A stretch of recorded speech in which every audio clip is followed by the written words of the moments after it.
Welcome back, guys. Today we're reacting to Anthony Fantano's album review for After Hours. This is like the fourth time I've done an Anthony video, so if you guys want to check those out, I highly recommend them. I have a lot of fun kind of discussing with Anthony the music. Obviously, it's just me reacting to his video, but he always brings up some really cool things that I never think about. He has a great way with words. Sometimes I heavily disagree with him, but I have a feeling that this is going to be a positive review. I doubt that Anthony didn't like this, but if there's anything that he says, we'll dispute it because we love this record. But yeah, guys, this is Arguing with Anthony part 4 technically, but After Hours album review. Like, subscribe, guys, and we're gonna jump right into it. Hi everyone, Theneedledrop here, the internet's busiest music nerd, and it is time for... He says that, but I feel like the busiest music nerd sometimes, guys. I'm sure he's really busy. Maybe busy in terms of just music nerd stuff, because I don't have endless time to dedicate to being a music nerd, but I am a music nerd that is extremely busy nonetheless. And it is time for a review of the new Weeknd album, After Hours. This is a new LP from singer, songwriter, producer, as well as he has done quite a bit of the production on this new album here. Abel Tesfaye, aka Abel Tesfaye. Someone gave me like a little how to say it thing, and I couldn't actually figure it out, I don't think. But Abel Tesfaye, aka The Weeknd. For the past decade, Abel has not just been the most key voice to come out of R&B from Canada, but maybe the most key voice to come out of R&B, period. While I wouldn't say he was the first... that's actually that's a really heavy statement for Anthony to make, saying that he's the key voice to R&B, period. Like, I think I would agree, honestly. Just with the two records that I've heard, man, they're so monumental in their own right, and to be the top of the top and to be putting out such a quality music, like, I'll give him that. I'll give him the key voice to music right now in general, period.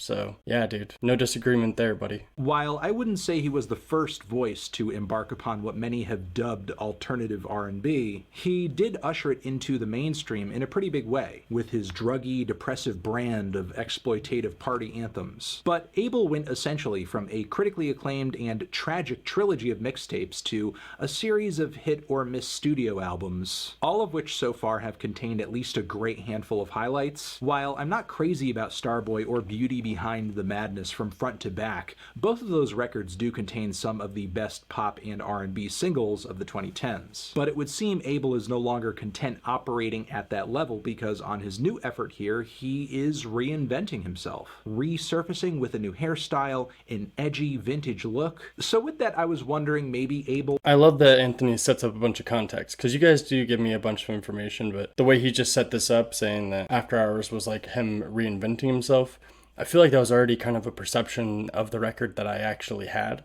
but for it to be kind of confirmed here in that light, like, it just puts a structure of timeline and identity to the music, I guess, which helps me. Like, a lot of people, they feel like less is better sometimes, but like, even like with hidden features, like, I like to know what I'm getting into.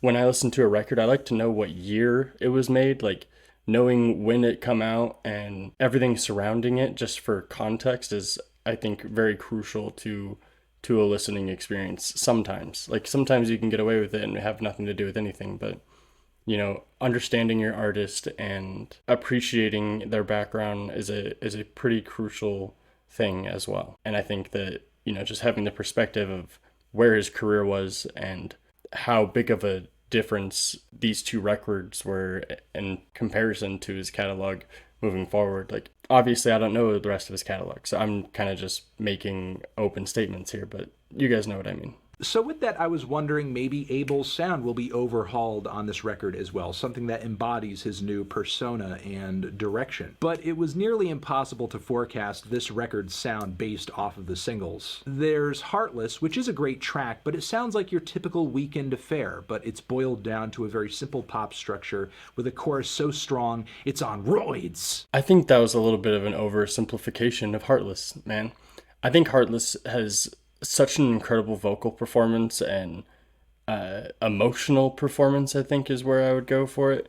Because even just the way he sings the chorus, when he says I'm heartless, the different ways that he sings it, the different ways that it like comes out, I think that so much gets brought out from that one song. So much does. And instrumentally, like, I love Heartless, so I'll defend that song till the day I die. And it doesn't sound like he hates it, but to just say it was a typical Weeknd cut, like, no, that song is special. In my opinion, that song is very special. It's boiled down to a very simple pop structure with a chorus so strong it's on roids.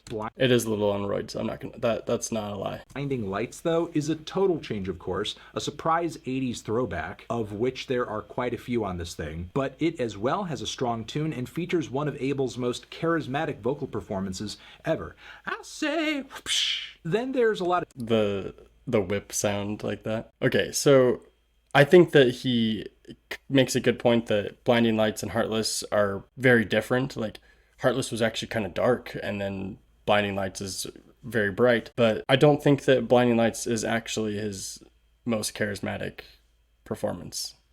Maybe charismatic, maybe just in terms of it being charismatic, I guess. But other than that, like, it's surprising to me that Blinding Lights is the massive hit from that one. I feel like it should have been Heartless or Faith even. I mean, I'm sure those ones are pretty massive too. I don't know. I'm curious where he's going with this. Oh, and the 80s throwback thing is very true. Like, he hit it right on the money. I kept, comparing it to Take On Me. Then there's a lot of dance pop nods and a tension building intro on the title track and expansive structure and some extra mile sound design as well. So Dude, come on. Give that song more information. That song's so good. After Hours, the title track, has so many layers to it and multiple beat switches, I'm pretty sure. Like, After Hours is a top 5 track for me. I'll give you guys my top 5 right now. Not in order. Heartless, Faith, Snow Child, After Hours, and maybe like Hardest to Love. But yeah, dude, come on. Come on, y'all. So based on these tracks, all of which are good, what are we getting on this record? Is it an 80s thing? Is it your usual Weeknd thing? Is it like an art pop, exploratory, multi-phased R&B, epic, progressive thing? The production list is kind of a head-scratcher too, as yes, Abel does take part in the instrumentals here quite a bit, but also Max Martin is on here, 1-0-Tricks Point Never, Metro Boomin, Ilangelo, and while stylistically So the only one of those that I actually know is Metro Boomin, but I think that the sound was actually extremely cohesive. From track to track, the instrumentals were very reminiscent of each other, but very different and unique in their own rights. Like, I don't know where the hell he's going with this, but it's actually, come on, bro. What do you mean? The production list is kind of a head scratcher too, as Abel does take part in the instrumentals here quite a bit. I guess if you just mean the production art, like the producers that were on it, like, if it's weird to you, I guess that's just to you. If something works, it works. Like, I feel like, is he being negative, guys? I'm so used to like getting mad at him. I actually have a lot of respect for Fantano. So don't get me wrong about anything that comes off hostile towards him, because I do respect him, but sometimes he's just bad take. And I can't tell if he's being negative and not nice right now about the production. Abel does take part in the instrumentals here quite a bit, but also Max Martin is on here, 1-0-Tricks Point Never, Metro Boomin, Ilangelo, and while stylistically all these decisions lead to one of Abel's most all-over-the-place track lists, I still think After Hours is Abel's most enjoyable commercial record yet. It does come... Okay, the most all-over-the-place, but then also his most enjoyable commercial record.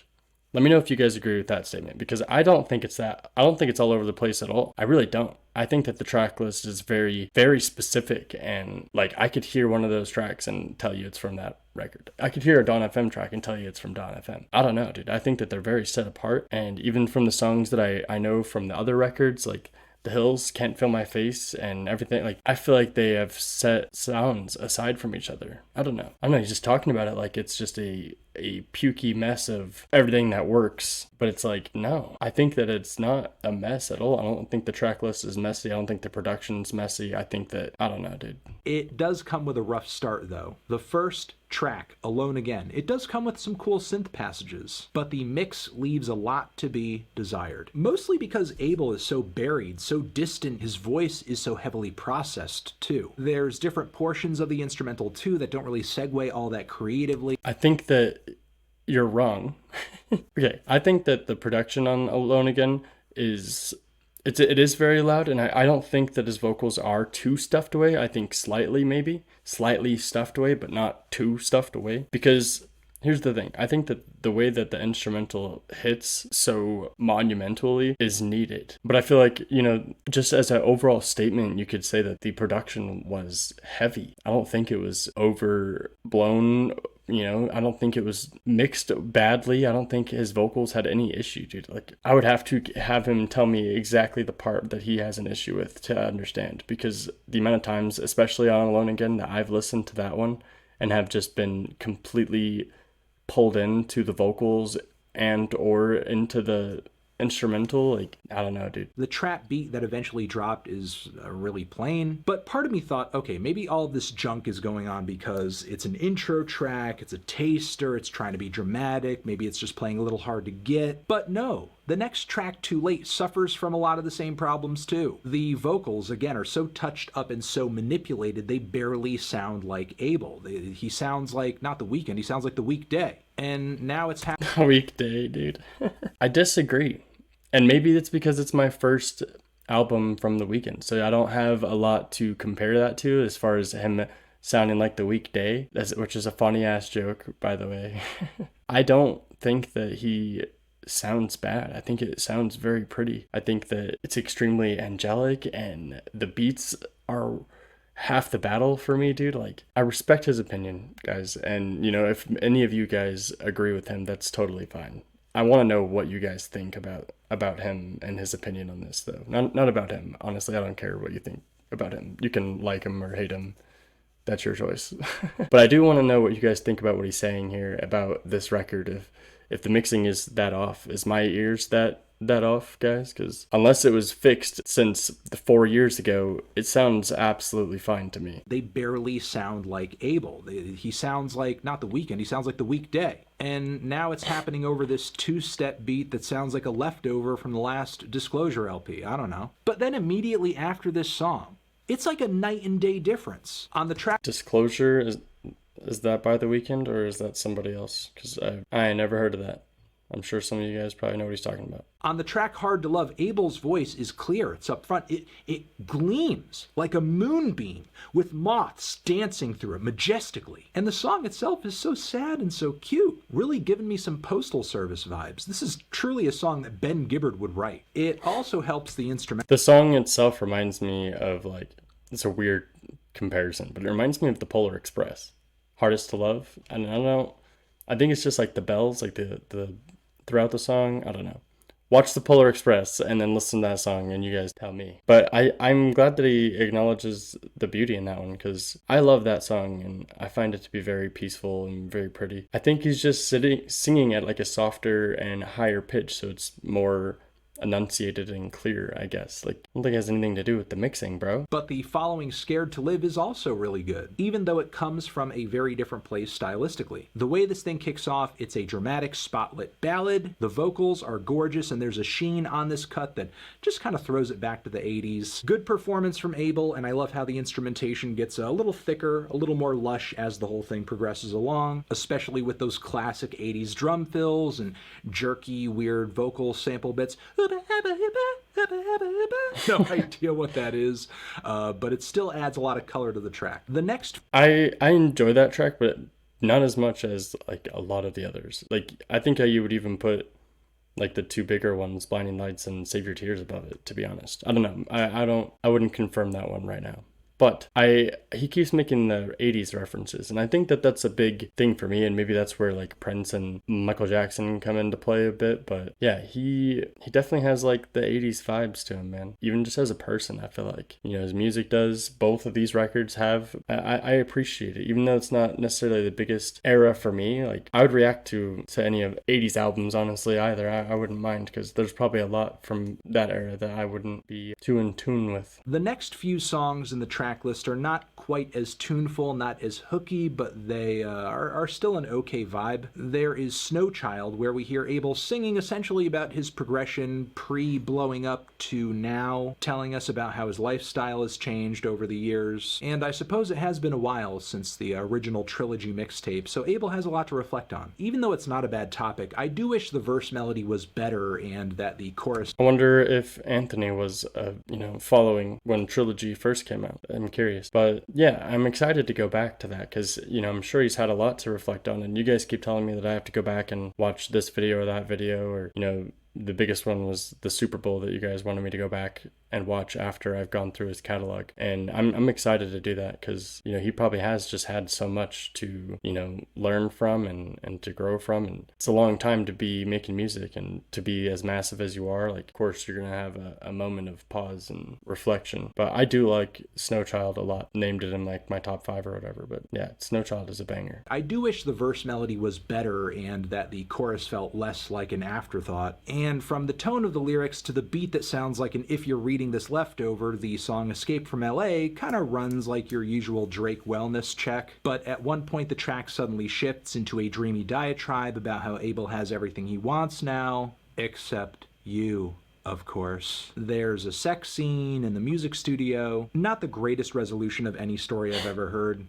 Was another highlight for me in the track list, a multi-phased cut. I actually enjoy Escape from LA quite a bit. I think that song is a lot of fun and it is like a cool little story. And I don't mind the break for the fun stuff. I think it's cool. I like the song as a whole. I don't think it sounds like Drake or generic. Like, I'm not a big Drake fan, to be honest, and some of you may know that. I don't know. The sex scene in the music studio, not the greatest resolution of any story I've ever heard, was another highlight for me in the track list, a multi-phased cut with better be, dude. And synth-heavy instrumental, another 80s sheen on this one too. Not to say Abel is continuously ripping off new wave in a horrible way across this record, it's just a sound and style that I think he realizes as well, that his usual aesthetic maps over so easily and so efficiently without having to change things up too much. It just works. But yes, the more lush and dreamy portions... I guess I can't necessarily speak on that sentiment either because I don't know like his previous music, but I will say that it does work. Like having the 80s vibes throughout your record and the way that he sings, the way that he holds himself in general, like it definitely just works as a whole, as an overall experience. It's very fitting. I think that it's probably something that he personally enjoys as well. But yeah, Faith is an absolute banger and I'm glad that Anthony here can appreciate it. Without having to change things up too much. It just works. But yes, the more lush and dreamy portions of this track are gorgeous. I love the cinematic outro as well, where Abel is kind of narrating his own addiction to this fast lifestyle that he can't stop writing songs about. He can't get away from it. He's losing faith as a result of that. It's pretty dramatic. The song In Your Eyes is another... It is dramatic. I think that Faith is kind of... It might even take like the #1 spot for me because it has such an epic feeling to it, and the breakdown towards the end, just the whole content of the song, everything about it is just solid for me. So I'm like very glad that he can appreciate it for what it is. 100%. In Your Eyes is another new wave number, one of the strongest here. A bumpin' beat, great song, some MJ vibes coming off the vocals, and a strong sax solo over the bridge. Save Your Tears is a milder cut in this vein as well, but still... He said it was the strongest here, but then barely speaks on it. Like, I don't know how you can even make that statement. I honestly don't think that one's the strongest here either. I'm sorry to the person that's their favorite song, but that one's definitely not necessarily my favorite, talking about In Your Eyes. I don't hate it, but it's definitely just not one that I feel like I'm super attached to, and I definitely can see how it's more reminiscent of the 80s, but I don't think it's like the golden standard in comparison to some of the others. Like, it's okay. Save Your Tears is a milder cut in this vein as well, but still a highlight. I have to admit, I love the pumping synths on this track quite a bit. They feel like something you would typically hear out of a lost European synth pop obscurity. It's funny how deeply into this sound Abel is digging for ideas and just coming out with gems, because he easily could have taken the lazy route and just done some bad 80s pop pastiche for one track after another, and he didn't. However, I thought the Repeat After Me interlude was a huge... Save Your Tears is definitely like a highlight for sure. Like, I think it's... I might like it more than Blinding Lights still. Blinding Lights live though. Blinding Lights live, guys. I will admit, I concede to that one. But Save Your Tears on the album, I think, is better than Blinding Lights. And I think that one kind of, I think maybe even both of them, Blinding Lights and Save Your Tears, would kind of fit as like the golden child for the 80s music, I think. Like I said, I'm a little more ignorant to that type of music, so I don't really know. But in my perception, I think that those kind of are stronger than, like he said, In Your Eyes. Thought the Repeat After Me interlude was a huge drop in quality, pretty much reminded me of exactly why I didn't like the first two tracks here. After Hours, the title track, is a pretty powerful placement toward the end of this record, and Until I Bleed Out, I suppose, is an okay closer. Honestly, the interlude is also not necessarily my favorite, but it's literally an interlude, and it works very well as an interlude, to be honest. Could it have gone off of it? Perhaps. Perhaps I may agree with that. But Gia doesn't like it because of the mixing, and I don't see a problem with the mixing. I just don't find the track all that engaging. I don't find it all that necessary. And then After Hours, I'm glad he admitted is a pretty good placement for it. As far as placement in the track list, like, I feel like maybe arguments could be made about it being arranged in different ways and that it could have been possible and better done. But After Hours in general is just an absolute banger from start to finish. I know he already mentioned it before, but then he just kind of like briefly brushes over it. Until I Bleed Out, I suppose, is an okay closer. Certainly a stronger moment than the intro track, but Abel spends a lot of time building this. I disagree. I think that it's actually a worse outro than the intro track. I don't mind Until I Bleed Out. It's really, really not bad at all. And I actually enjoy it. But I think in comparison, from intro to outro tracks here, the intro track takes the cake. It is such a better intro track than we have an outro track. I'm sorry, but it's just weird to me that he hates Alone Again. And I don't know, dude. I feel like I'm always so backwards with Anthony sometimes. I doubt he even hates the record, and I'm still just like, what the hell are you talking about, bro? Until I Bleed Out, it's really not a bad song, but it's just weird that he's choosing it to attack Alone Again. But Abel spends a lot of time building this track up too, only for the very slow motion beat and Payne vocals to meet a pretty abrupt end. Still, overall, I thought After Hours was a pretty good album. There are a handful of tracks that either I don't care for or I thought sort of killed the momentum of the record, but this album contains some of Abel's most catchy and infectious works yet. And not to downplay the groundbreaking sounds and ideas he forged during that mixtape era, but After Hours isn't just sounding good, it's sounding like a new beginning. I'm feeling a light to decent 7 on this one. Okay, so let's think about what he just said. He said that it is his most enjoyable, still, the most heavy-hitting bangers. Hang on. Still, overall, I thought After Hours was a pretty good album. There are a handful of tracks that either I don't care for or I thought sort of killed the momentum of the record, but it's okay to not like a handful. I feel like the ones that you didn't like, though, you didn't necessarily say they killed the momentum. You just said they had bad production or bad mixing specifically, which I disagree. And I would love to see where that sentiment is held to specifically. But this album contains some of Abel's most catchy and infectious works yet. And contains his most catchy and infectious work yet. I, again, can't necessarily attest to that. Maybe I'd even agree in comparison to the songs that I do know from his previous work. I think that a lot of the songs on here are much more catchy and just massive. It's definitely crazy for him to have like conflicting feelings like that. I mean, it's fair to feel that way.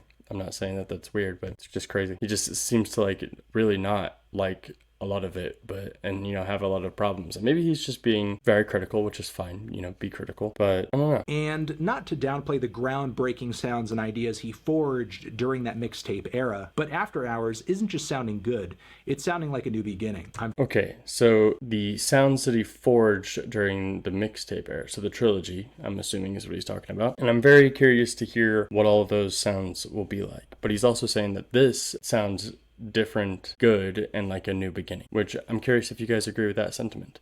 I think that it did sound, exceptionally new in comparison to like anything else I've heard in music, really. Apart from like he kept referencing like 80s music, like that's where my head kept going back to. So I guess I would agree with that sentiment as well. I'm feeling a light to decent 7 on this one. Transition, have you... given what he said about the record and everything, a light 7 makes sense in comparison to his rating scale. Personally, I would give the record like at least a 9. I think that it is a very, very strong record. It's one of the the better albums that I've ever heard, especially just track to track. And Dawn FM, I don't know. We'll talk about Dawn FM later. We're just talking about After Hours, guys. You've given this album a listen. Did you love it? Did you hate it? What would you rate it? You're the best. You're the best. What should I review next? Hit the like if you like. Please subscribe and please don't cry. Hit the bell as well. Over here next to my head is another video that you can check out. Hit that up or the link to subscribe to the channel.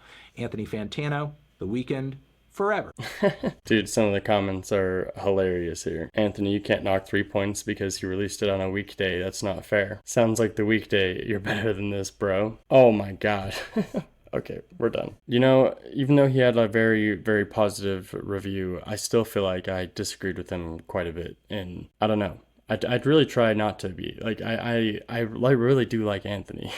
But guys, like, come on, back me up. That's wild. But go subscribe to Anthony as well, guys. I think that he's a great YouTuber, and you know, a lot of what he does has been a little bit of an inspiration to me as well. You know, despite disagreeing with him on so many levels.